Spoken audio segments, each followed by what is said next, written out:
The lives lost due to oxygen shortage in a COVID-ravaged India could have been saved if only our governments had been proactive. And here's how.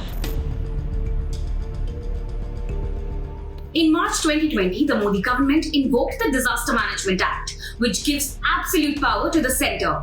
But even a month after the deadly second wave hit India, neither the centre nor some of the worst affected states, including Delhi and UP, have a coordinated formal COVID war room to respond to the pandemic. The Health Ministry says a central group is coordinating with the states. The continuing SOS messages from hospitals all across tell a different story.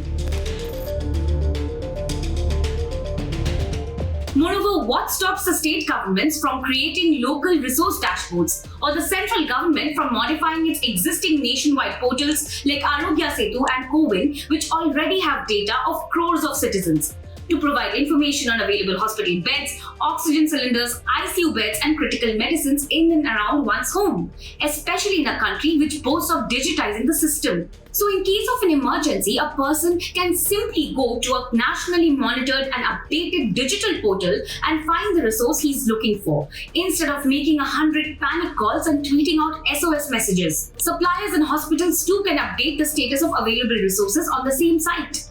And I understand that this could take time, but the fact is we had the time. 1 whole year.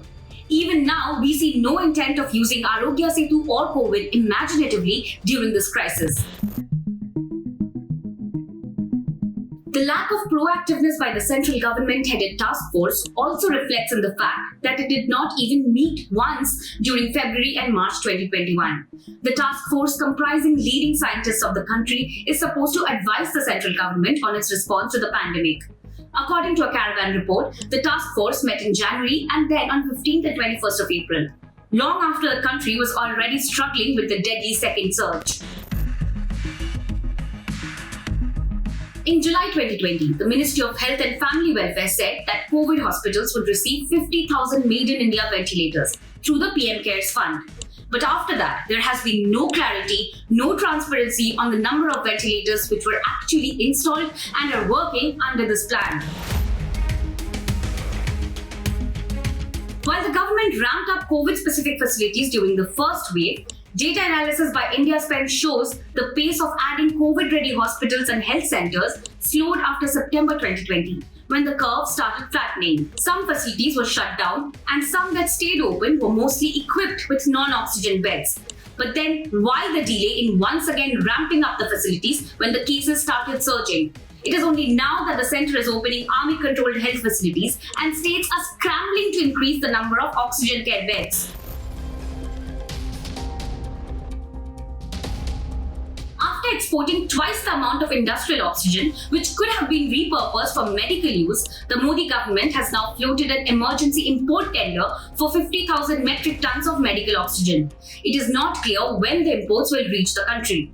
But even if this oxygen reaches us shortly, the real bottleneck is in transportation and distribution of the oxygen, as admitted by the government itself.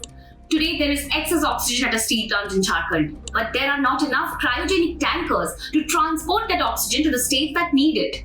This is why hospitals in Delhi NCR are facing a crunch of oxygen supply, even days after centre increased its oxygen quota.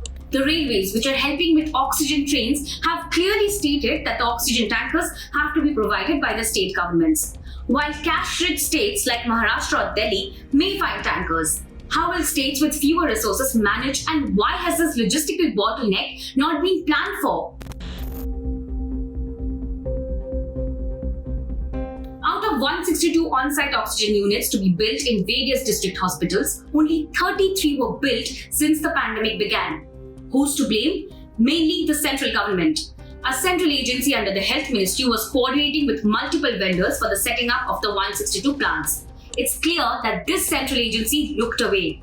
As a result, states like UP and Delhi, struggling under the second surge, have only one out of the many sanctioned oxygen plants, with no one ready to shoulder the blame.